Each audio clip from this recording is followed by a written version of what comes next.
আসসালামু আলাইকুম। এসএসসি 27-28 ব্যাচের প্রিয় শিক্ষার্থীবৃন্দ, আজকে আমি তোমাদের টাইপ স্পেশাল ক্লাসে দ্বিতীয় অধ্যায়ের বরিশাল বোর্ড 25-এ মানে রিসেন্টলি একটা কোশ্চেন আসছে, সেই কোশ্চেনটা সলভ করাবো।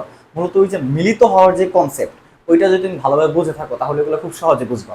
বাট অঙ্কটা আমার কাছে ইন্টারেস্টিং মনে হয়েছে, সেজন্য বুঝাতে চলে আসলাম। তাহলে দেখো, এখানে পি একটা নৌকা, কি হচ্ছে আরেকটা নৌকা বলা আছে। এটা হচ্ছে নদীর এক প্রান্ত, এটা হচ্ছে ফিনিশিং লাইন মানে নদীর অন্য প্রান্ত। দেখো এখানে পি নৌকার আদিবেগ দেওয়া আছে এবং পি নৌকার ত্বরণ দেওয়া আছে, বুঝতে পারছো? আচ্ছা, আবার কিউ নৌকার আদিবেগ দেওয়া আছে এবং কিউ নৌকার ত্বরণ দেওয়া আছে। প্রশ্ন হচ্ছে, নৌকা দুটি একই সময়ে অপর প্রান্তে পৌঁছালে নদীর প্রস্থ কত হবে, অর্থাৎ এইখান থেকে এই ফিনিশিং লাইনটুকুর দূরত্ব কত হবে। প্রশ্নটা এটা না হয়ে আর যদি আরো সহজ করতে চাই তো সেক্ষেত্রে বলতে হয়তো নৌকা দুইটি কত সময় পর অপর প্রান্তে পৌঁছাবে। খেয়াল করো, নৌকা দুইটি যেহেতু এখান থেকে রেস শুরু করছে, নদীর ওই প্রান্তে গিয়ে পৌঁছাইছে, তার মানে দুইজনের এস সমান হবে। অর্থাৎ পি বিন্দুর জন্য এস যা হবে, মানে পি নৌকার জন্য কিউ নৌকার জন্য এস কে তাই হবে। আবার পি ওই পাশে পৌঁছাইতে যে পরিমাণ টাইম লাগবে টি, কিউ ওই পাশে পৌঁছাতে সেম টাইম লাগবে টি, বুঝতে পারছো? তার মানে আমরা বের করব পি নৌকার জন্য এস ইকুয়াল টু কিউ নৌকার জন্য এস। তাহলে দুইটা সূত্র আলাদা আলাদা করলে অঙ্কটা হয়ে যাবে। দেখো তাহলে পি এর জন্য না, পি এর জন্য দেখো আদিবেগ আছে, ত্বরণ আছে। যেহেতু আদিবেগের ত্বরণ আছে, তাহলে তোমার কোন সূত্রটা মিলে যাবে ভাইয়া? s ইকুয়াল টু হচ্ছে ইউটি প্লাস হাফ এটি স্কয়ার, তাই না? তাহলে পি এর জন্য s ইকুয়াল টু কি হবে ভাইয়া? ইউটি প্লাস হাফ এ টি স্কয়ার, তাই? এখন জাস্ট মান বসাও। আদিবেগ কত বলে দিছে? 8। আমি ধরলাম একই সময় অপর প্রান্তে পৌঁছায়। ধরলাম নৌকা দুটি টি সময় পর অপর প্রান্তে পৌঁছাবে। কি সময় পর ভাইয়া? টি সময় পর, এটা তুমি ধরে নিলাম। টি সময়, কারণ টি দুইজনের জন্য কি ভাইয়া কমন, টি আর এস দুইজনের জন্য কি কমন।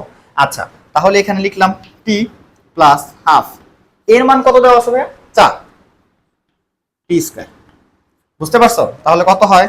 8 টি, 2 4 কে কাটাকাটি করলে কত? 2 প্লাস 2 টি স্কয়ার। তাহলে পি এর জন্য এস কত পাইলাম? এটা 1 নং সমীকরণ দিলাম। কথা ক্লিয়ার? সেম ভাবে ভাইয়া কিউ এর জন্য বের করো।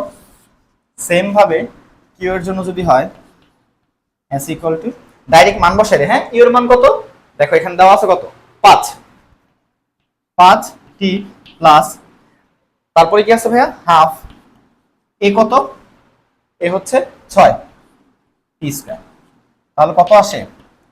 5 টি প্লাস 2 দিয়ে 6 রে কাটাকাটি করলে কত হয়? 3 দুগুণে 6 না, 3 টি স্কয়ার। এটা হচ্ছে 2 নং সমীকরণ। খেয়াল করো, এর এস যা হবে এরও তো স্থায়ী হবে, সমান দূরত্ব। তার মানে কি পি এর এস, এটাকে যদি তুমি এস নিচে পি দিয়ে দাও, এটাকে যদি কিউ দিয়ে দাও, তাহলে হবে কি ভাইয়া? দেখো তো, এস পি কি হবে ভাইয়া? এস পি ইকুয়াল টু কি এস কিউ হবে। এটা কি ক্লিয়ার ভাইয়া? এস পি ইকুয়াল টু কত হবে? S Q. তাহলে জাস্ট তুমি মানটা এখানে বসায় দাও, বুঝতে পারছো? তাহলে এই ব্যাপারগুলো যেহেতু এখানে হয়ে গেছে, তাহলে এখানে মুছে দিচ্ছি, ঠিক আছে?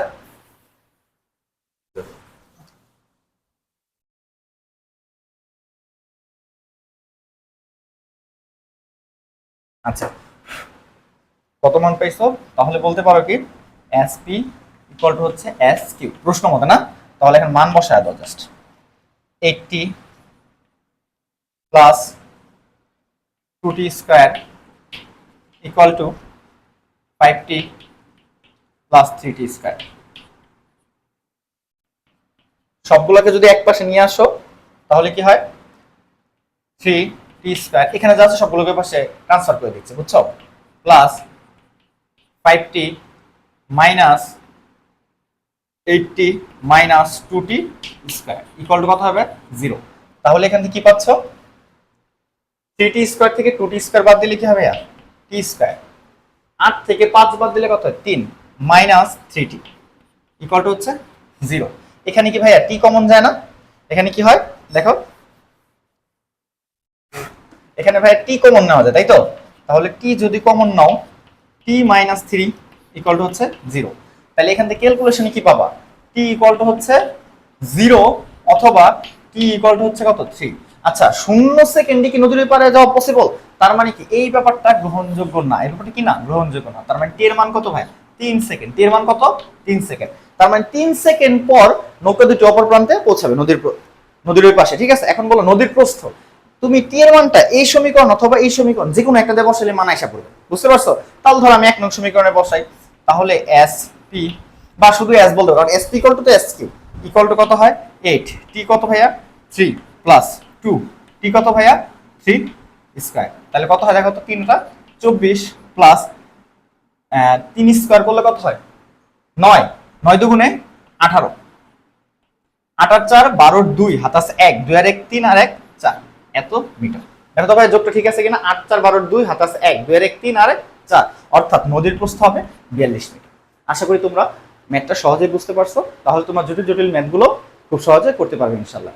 যারা এই ক্লাসটা দেখে উপকৃত হবা তাদের প্রতি আমার রিকোয়েস্ট থাকবে তোমরা তোমাদের ফ্রেন্ডদেরকেও ইনভাইট করে দিবা যাতে তারা উপকৃত হয়।